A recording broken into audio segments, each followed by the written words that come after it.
नमः सिद्धेभ्यः। ॐ नमः सिद्धेभ्यः। निर्मल जल सामन है जिनका, चंदन से हैं दिव्य बचन।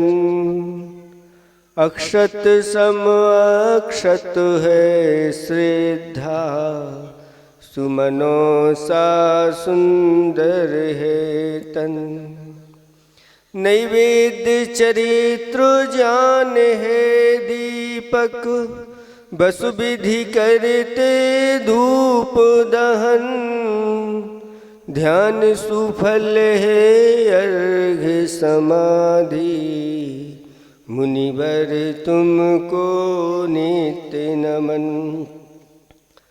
अनर्घ पद को पाने गुरुवर, मेरा अर्घ समर्पित है।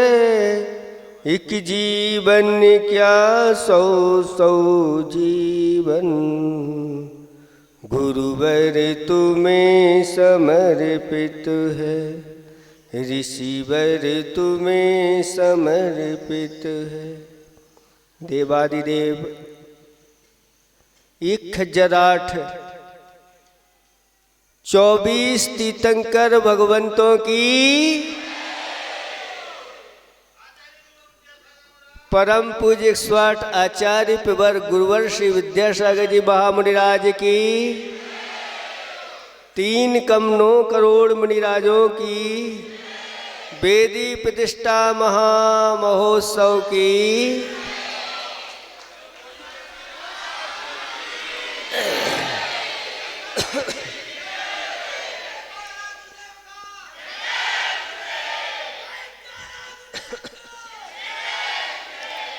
धर्म स्नेही भव्य आत्माओं, आज बहुत बड़ी खुशी का दिन है। आप लोगों के अंदर से भी आनंद की अनुभूति हो रही है और आप लोगों से कहना नहीं पड़ रहा है कि जयकारा जोर से लगाओ। आपने बहुत जोर लगाया है और ऐसे त्रिमूर्ति भगवंतों को जिनालय में विराजमान कराया है और साथ साथ में ऋषभ अजित संभव अभिनंदन आदि 24 तीर्थंकरों को दिव्य वेदिका के ऊपर और कमलासन के ऊपर विराजमान करके अक्षय पुण्य का संचय आप लोगों ने कर लिया है। ये आप लोगों का पुण्य निरंतर बढ़ता चला जाए, उसके लिए हमारे आचार्य भगवंतों ने कहा है कि एकापि समर्थेयम जिन भक्तिर दुर्गतिम निवारयितुम पुण्यानि च पूरयितुम दातुम मुक्ति श्रियम कितना।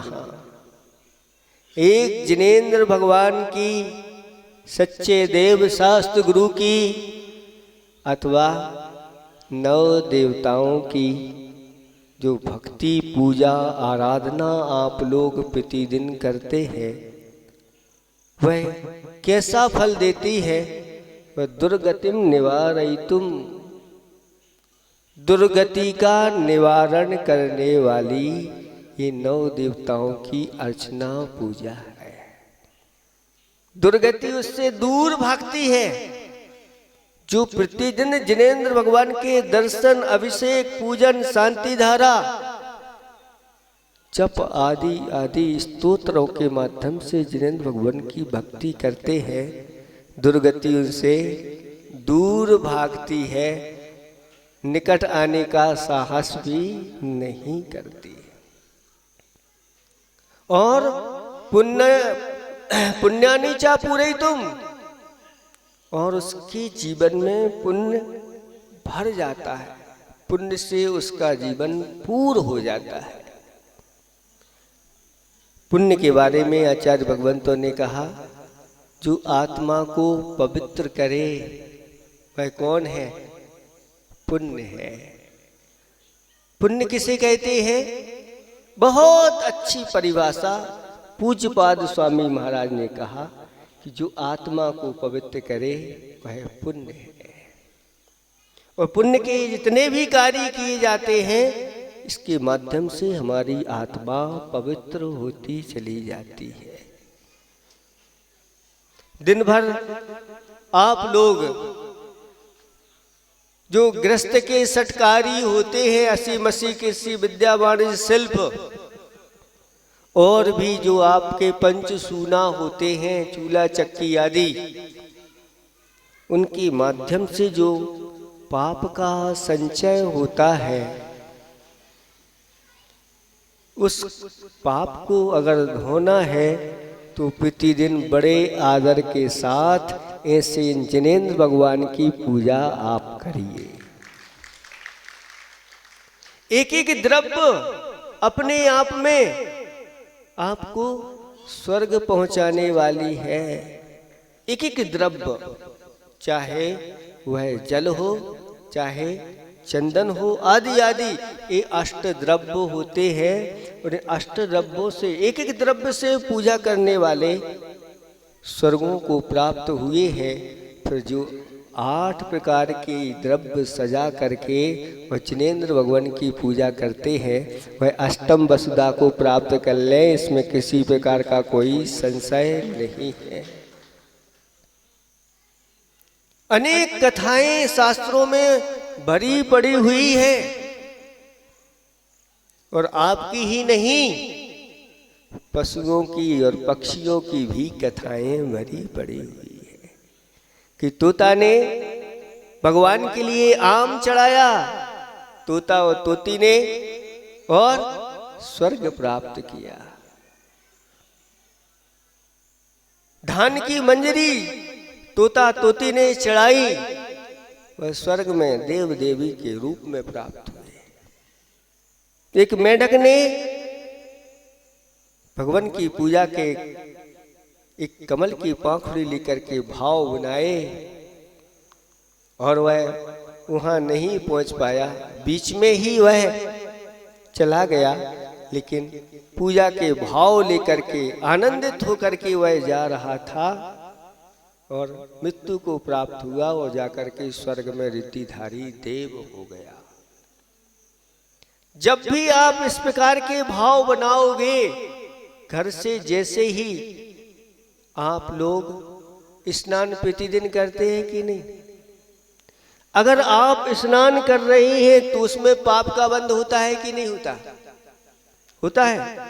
अगर आप सांसारिक कार्यों के लिए स्नान कर रहे हैं तो पाप का बंध होगा, और वही स्नान आप जिनेंद्र भगवान के दर्शन, अभिषेक, पूजन के लिए कर रहे हो तो वहीं से पुण्य का बंध प्रारंभ हो जाता है। आप वस्त्र धारण कर रहे हो संसार के कार्यों के लिए तो पाप का बंध है, लेकिन वही आप अगर जिनालय में भगवान के दर्शन पूजन के लिए आप आ रहे हो तो वहीं से पुण्य बंध प्रारंभ हो जाता है। और जैसे जैसे आगे बढ़ता चला जाता है, पद्म पुराण ग्रंथ में आया है कि उपवासों का फल निरंतर बढ़ता चला जाता है। एक उपवास का फल, 2 उपवास का फल, ऐसे करके 4 उपवास का फल, एक पक्ष के उपवास, 1 माह, 1 वर्ष, आदि आदि। और जब भगवान के सामने आकर के उनके दर्शन करता है, अच्छी अच्छी द्रव्य चढ़ा करके गुणगान करता है, अनंत उपवास का फल बताया गया है। कितनी महिमा है। इसके माध्यम से ये पुण्य आपका संचय होता चला जा रहा है। अभी अगर यह पुण्य उदय में आ जाए तो उसका फल आप में शक्ति नहीं भोगने की। अगर मान लो आपको एकाएक ऐसा लंबा स्थान है जिसमें खजाना भरा हुआ है, रत्नों का, सोने चांदी का, ऐसा अगर मिल जाए तो क्या होगा? पागल हो जाओगे।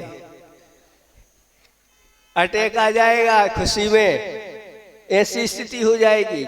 इसलिए अभी नहीं मिलेगा। अभी तो उतना मिलेगा जितनी आपकी द्रव्य क्षेत्र काल भाव की शक्ति है, कुवत है।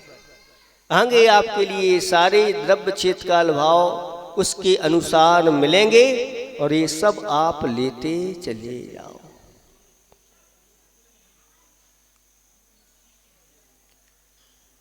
एक लड़का गरीब था और उसका विवाह भी हुआ नहीं था, विवाह के योग्य हो गया था।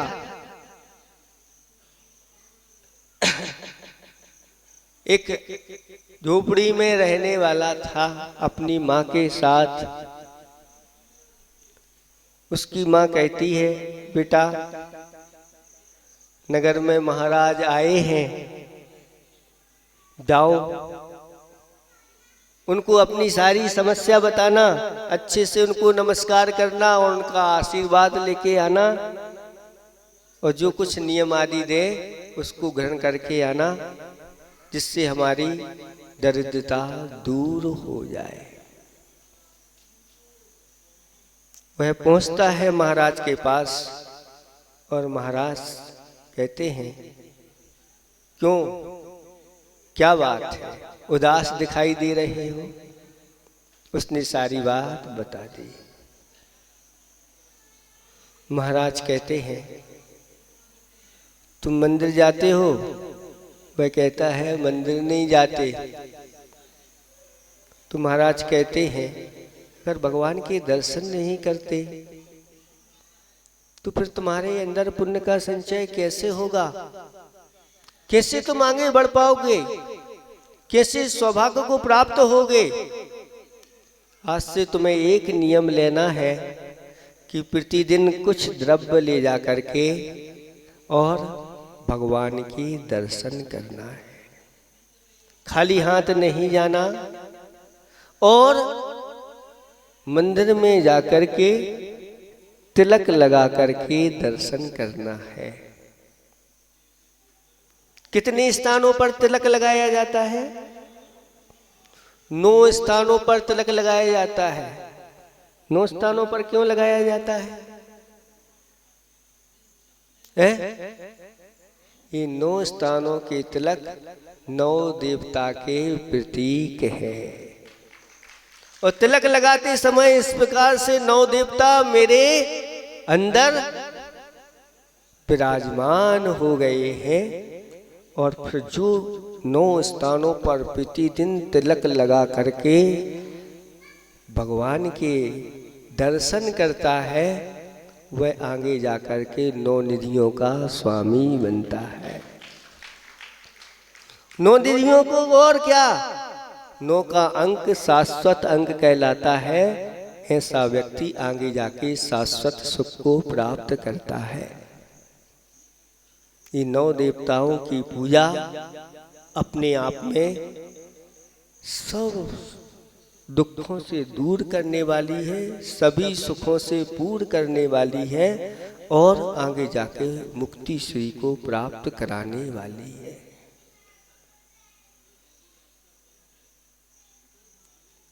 नियम लो, आज से ये करना है, तुम्हारा सब ठीक हो जाएगा। श्रद्धा के साथ करते चले जाओ। नियम लेकर के गया, प्रतिदिन भगवान के दर्शन और तिलक लगा करके करता, और ऐसे करते करते बहुत दिन बीत गए, लेकिन कुछ हुआ ही नहीं। अब हुआ नहीं तो फिर वह मुनिराज के पास पहुंच जाता है, महाराज आपने कहा था कि ऐसा ऐसा करना, सब ठीक हो जाएगा। वो कुछ समझ में नहीं आ रहा है, क्या करें? महाराज कहते हैं, धैर्य रख। कुछ कर्म ऐसे होते हैं वो जल्दी, कुछ ऐसे कर्म होते हैं जिनके लिए पुरुषार्थ ज्यादा करना पड़ता है। श्रद्धा के साथ करता रहे, सब ठीक हो जाएगा। कुछ लोग इस प्रकार से आते हो, ले जाते नियम, लेकिन चिंता नहीं करना। अगर इस लोक में ये फल नहीं उदय में आएगा तो परलोक में तो नियम से ही उदय में आएगा। आज नहीं तो कल, आप कहते हैं ना, फल मिलता आज नहीं तो कल, ऐसे कुछ भजन है। हाँ, इस भाव में ना सही पर भाव में मिलता है, अपने अपने कर्मों का फल सबको मिलता है। और वह फिर इसी प्रकार से करने लगा। एक दिन अच्छा तिलक लगा करके चंदन का वह आ रहा था मंदिर करके, और देखा कि राजमहल में बहुत सारे लोग जा रहे हैं। तो वह भी सोचता है हम भी जाकर के राजमहल में देखते हैं क्या हो रहा है। राजमहल में स्वयंवर चल रहा था और स्वयंवर में अनेक राजपुत्र एक से एक ड्रेस पहन करके और एक से बढ़िया एक तिलक करके सब बैठे हुए थे। और स्वयंवर का नियम ये होता है कि सभी जो राजकुमार आए हैं उनका चयन करते हैं। अगर उनमें से कोई चयन नहीं हो पाया तो सामान्य पब्लिक जहां खड़ी रहती है उस दृश्य को देखने के लिए फिर नंबर उनका आ जाता है। वह राजकुमारी माला लिए हुए, बरमाला लिए हुए एक एक राजकुमार के पास जाती है। एक चक्कर लगाती है, दो चक्कर लगाती है, लेकिन किसी के गले में माला नहीं लगती। तीसरे चक्कर में वह वहां से उतर करके जो सामान्य पब्लिक होती है उसमें वह युवा खड़ा हुआ था, उसके माथे पर तिलक लगा हुआ था। और उसको देख करके राजकुमारी ने जाके वरमाला डाल दी। सभी सभासद आश्चर्यचकित हो गए, ये क्या, एक से बढ़कर एक राजकुमार बैठे हुए हैं और सब एक से एक आभूषण आदि हैं, तिलक भी सभी लगाए हुए हैं, बिना तिलक के कोई नहीं, क्योंकि इस तिलक के माध्यम से ये श्रृंगार शोभा इस मस्तिष्क की अथवा ये भाग्य है। इस भाग्य पर किसका भाग्य लिखा जाता है। और डाल दी। राजा ने पूछा, बेटी तुमने ये क्या किया, इन सबको क्यों नहीं चुना और इसको क्यों चुन लिया। तो बेटी कहती है कि पिताजी जब मैं स्वयंवर के लिए यहाँ आ रही थी उसके पहले मैंने पंच परमेष्टि को स्मरण करके और यही चिंतन किया था कि जो जिनालय में जाकर के चंदन का तिलक लगा करके यहाँ पर आएगा उसका मैं वरण करूंगी। सारे राजकुमार आदि बैठे हुए थे, कोई चंदन का तिलक नहीं। तिलक तो बहुत सारे लगे हुए थे लेकिन चंदन का तिलक लगा करके ये खड़ा हुआ था। पिताजी मैंने सोचा था कि जो चंदन का तिलक लगा करके यहाँ पर आएगा वह धर्मात्मा होगा। धन तो हमारे पास खूब है, हमें धन नहीं चाहिए, हमें धर्मात्मा चाहिए। और ये सद्गुण वाला है, इसके पास संतोष है और ये सारे गुण जिसके पास हैं, बस मेरा जीवन बहुत अच्छा निकलेगा। और राजा ने उसके साथ विवाह कर दिया और आधा राज्य उसको दे दिया। तिलक लगाने का ये फल वर्तमान में उसने प्राप्त किया, इसलिए शास्त्रों में उसकी भी कथा आ गई। कहते हैं तो ऐसे जिनेंद्र भगवान के तिलक लगा करके और जो इस प्रकार के अनुष्ठान करते हैं वह एक दिन जाकर के 3 लोक के तिलक बन जाते हैं, हो जाते हैं। इसलिए अपने यहाँ परंपरा रही है, बचपन से ही माँ कहती है बेटा मंदिर जाओ। और मंदिर जाने के लिए बेटा आता है लेकिन बेटा बदमाश होता है और खेल कूद करके हम मंदिर हुआए। माँ कहती है हमें बुद्धू बनाता है, जब तक तिलक लगा करके नहीं आएगा तब तक भोजन पानी मिलने की बात नहीं है।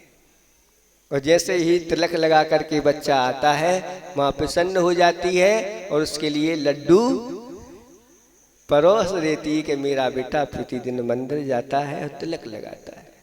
इसलिए आप लोगों ने इतने ये श्री जी विराजमान किए हैं, तो आज आप लोगों को अच्छी तरह से बताते हैं। पूजा करने वालों की संख्या यहाँ पर बहुत बढ़ गई। कितनी होगी? लगभग 40-50 लोग पूजा करने वाले हैं। बाकी के सब लोग जो नहीं कर रहे हैं वो अपने जीवन का बहुत बड़ा घाटा कर रहे हैं। हमने आप लोगों को लिए बताया था कि एक दिन की भगवान की पूजा अभिषेक आदि का पुण्य इतना संचय होता है कि आप जीवन पर्यंत जितना कमाओगे, अरबों खरबों भी कमा लेना, लेकिन एक दिन की जिनेंद्र भगवान की अभिषेक पूजा का जो पुण्य होता है वह अरबों खरबों भी उसके सामने कम पड़ जाते हैं। और एक दिन अगर आपने भगवान का अभिषेक पूजन आदि छोड़ दिया तो समझ लो कितना बड़ा घाटा आपके जीवन में हो गया। इसलिए आप लोगों के लिए ये मनुष्य पर्याय मिली है, जैन कुन मिला है और शरीर मिला है, और शरीर में सारे अंगोपांग आपको मिले हुए हैं। नहीं तो लूले लंगड़ों के लिए पूजा आदि करने के लिए मना किया गया है, लेकिन आपको सारे अंग मिले हैं। किसी प्रकार के रोग आदि आपके शरीर में नहीं है। और समाज से भी आप बंद, कि भाई कई बार ऐसा हो जाता है समाज से बंद कर देते हैं, कुछ अपराध आदि हो जाते हैं, अभिषेक आदि नहीं कर सकते। लेकिन आप लोगों के लिए इस प्रकार से किसी प्रकार का सूतक पातक आपका अगर नहीं है तो प्रतिदिन अच्छी तरह से ऐसे जिनेंद्र भगवान की अर्चना करो और ऐसा पुण्य संचय करते चले जाओ कि बस फिर आगे जाकर के स्वयं पूज्य बन जाओ। पूजा करो या पूज्य बनो। अगर आपको पूजा नहीं करना कोई बात नहीं, आप सब घर का त्याग करके ऐसे हम जैसे दिगंबर मुद्रा को धारण कर लो, फिर आपको पूजा करने की जरूरत नहीं, पूज्य बन जाओ। अगर ये नहीं कर पाते आप तो फिर क्या करना है? पूजा करो। जब तक पूज्य नहीं बनते तब तक ये पूजा करते रहो। ये 9 देवताओं की पूजा शाश्वत सुख को देने वाली है। और ऐसे 8 द्रव्य और 1 महाअर्घ, ऐसे 8 द्रव्य और महाअर्घ मिला लो तो भी 9 का अंक हो जाए। 8 द्रव्य तो हैं ही, लेकिन 8 द्रव्यों को मिला करके एक अर्घ भी महाअर्घ बन जाता है ना। सब मिला करके कि अर्घ बनता है, अर्घ बनता है ना। 7 द्रव्य होते हैं और एक अर्घ होता है। 8 ऐसे होते हैं, अर्घ अलग से होता है। 8 ही में अर्घ आता है। जल, चंदन, अक्षत, पुष्प, नैवेद्य, दीप, धूप और फल, ये 8 अलग से आता है। अर्घ अलग से आता है। इन 8 को मिला दो तो एक अर्घ हो जाता है और वह सब 9 का अंक हो जाता है। यह अर्घ फिर जाकर के अनर्घ पद को प्राप्त कर देता है, करा देता है। इसलिए आप लोग अच्छी तरह से आज से धारणा बना लो कि जीवन में प्रतिदिन ऐसे ही उत्साह के साथ जैसे आज आप उत्साह के साथ कर रहे हैं, एक करो। आगम में कहा है कि भगवान की पूजा किए बिना और गुरुओं की सेवा किए बिना जो भोजन करता है वह भोजन नहीं कर रहा है, वह पाप का भक्षण कर रहा है। तो गुरुओं की सेवा तो प्रतिदिन आपको मिलने वाली नहीं, 3 दिन के लिए 4 दिन के लिए आपको मिल गए, लेकिन भगवान तो आपके लिए हमेशा के लिए मिले हुए हैं। और उनकी भगवान की पूजा अर्चना करके आप करिए। और अच्छे अच्छे द्रव्य से देखो, एक सारी चीजों में आप जो भी चढ़ाते हैं आपकी सामग्री में एक विशेष चीज होती है। और यहाँ देख रहे होंगे आप कि किसी किसी थाली में वो विशेष चीज रखी हुई है। सारी चीजों में देखो, नजर डालो, वह क्या है? श्रीफल है। उसका नाम क्या है?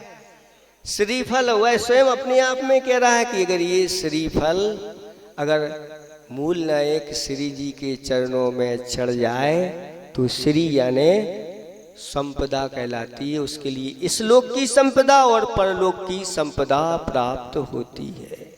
एक श्रीफल चढ़ाने का कम से कम अगर फल माना जाए, अयोध्या में आ जाएगा तो एक राज्य की लक्ष्मी संपदा उसको प्राप्त होती है। और उत्कृष्ट फल क्या है? इसका उत्कृष्ट फल मिले तो क्या है? मोक्ष है। मोक्ष फल प्राप्त आए फलम प्राप्त। इतने बड़े फल को देने वाला ये श्रीफल है। इसलिए अपने हाथों में जो प्रतिदिन श्रीफल लेकर के आता है, दिन दूनी रात चौगुनी वृद्धि को प्राप्त होता हुआ, स्वर्ग लक्ष्मी को प्राप्त होता हुआ, फिर नीचे राजा महाराजाओं चक्रवर्तियों की संपदा प्राप्त करता हुआ मोक्ष को प्राप्त कर लेता है। इसलिए कंजूसी छोड़ो। 15-20 रुपए तो यूं ही खर्च कर देते हो 5 सुपारी में आप लोग। अपना अगर इतना थोड़ा सा एक खर्च बचा करके प्रतिदिन अगर आप ये काम करते हो तो जीवन में बहुत श्रेष्ठ कार्य है।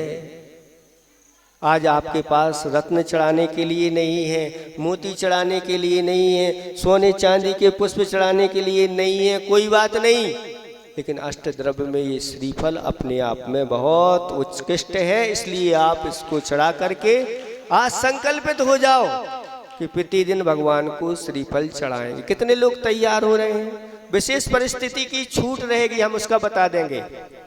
हाँ, बहुत अच्छा हमारा आशीर्वाद आप लोगों के लिए, यहाँ महिलाओं में बहुत अच्छा सबके लिए आशीर्वाद। जिन जिन ने हाथ उठाया है उनके लिए आशीर्वाद। देखो सुनो, शास्त्रों में वर्णन है, ऐसा आया है कि किसी ने कोई चढ़ाने का नियम लिया है और कहीं बाहर जाता है, उतने दिन अगर नहीं चढ़ा पाता है तो वो किसी दूसरे को सौंप जाता है कि भैया हमारी तरफ से श्री जी को श्रीफल चढ़ना चाहिए, उसका नियम पूरा हो जाता है। अगर नहीं भी कर पाए, किसी दूसरे से भी नहीं करवा पाए, तो जितने दिन छूट गया है उतने दिन अलग से एक्स्ट्रा उतने चढ़ा करके भी वह अपने नियम को पालन कर। सूतक पातक आदि की छूट है, लेकिन अगर आप चाहें तो वही हमने नियम बताया। आपको सूतक लगा है, कोई बात नहीं, 10 दिन पहले से ही आप इस प्रकार से किसी व्यक्ति को सौंप दो, हमारा ये चढ़ना चाहिए, भगवान को प्रतिदिन चढ़ना चाहिए। ये सारे नियमों का पालन आप कर सकते हैं। अगर जिनकी शक्ति प्रतिदिन चढ़ाने की नहीं है, और इतना एक और नियम ले लेना कि जब तक शक्ति है हम चढ़ाएंगे। मान लो किसी दिन आपके पास कुछ नहीं रहा तो क्या चढ़ाओगे? महाराज बन गए तो घर सब कुछ त्याग कर दिया आप श्रीफल चढ़ाने के लिए। जब तक हमारे पास शक्ति है, योग्यता है चढ़ाने की, तब तक हमारा नियम चिंता नहीं करना। ये तो आप अभी कर रहे हो, इसका फल आगे जाके आपको ऐसी शक्ति प्रदान करेगा। एक नहीं, दोनों हाथों में श्रीफल ले जाके चढ़ाने के भाव आप लोगों को। अगर आप प्रतिदिन नहीं कर सकते तो कम से कम भगवान के जो होते हैं ना कल्याणक, उन कल्याणकों में, गर्भ जन्म आदि कल्याणकों में चढ़ा करके भी आप नियम पूरा कर सकते हैं। बहुत अच्छा, कल्याणकों के दिन चढ़ाएं तो कल्याण आपका होगा। ठीक है, जो प्रतिदिन के लिए उनके तो कल्याण में भी चढ़ेंगे और जहाँ कल्याणक नहीं उनमें भी चढ़ेंगे। अगर इतना भी ना कर सको तो अष्टमी चतुर्दशी ये विशेष पर्व कहलाते हैं। इनमें तो आप लोग अवश्य अपना खर्च बचा करके और श्रीफल चढ़ाना। और अगर इतना भी ना कर सको तो अष्टमी चतुर्दशी नहीं कर पाए तो कम से कम माह में एक दिन तो श्रीफल जरूर चढ़ाना। और अगर मान लो इतना भी नहीं कर पाए तो वर्ष में एक दिन शासन नायक महावीर स्वामी का निर्वाण कल्याणक आता है। उस दिन तो खाली हाथ नहीं आना, श्रीफल लेकर के आना। आप लोगों के ये सब कार्य हो जाएंगे। समय बहुत हो गया, इतना ही हम आप लोगों को पर्याप्त समझते हैं। आप लोग ऐसे ही उत्साह बढ़ाते रहें और धर्म का संचय करते रहें। आपके जीवन में ये दिन बार बार आए, एक बार नहीं बार बार आए, और आप ऐसे ही पुण्य का संचय करते रहें। अहिंसा परमो धर्म की जय। जय बोले।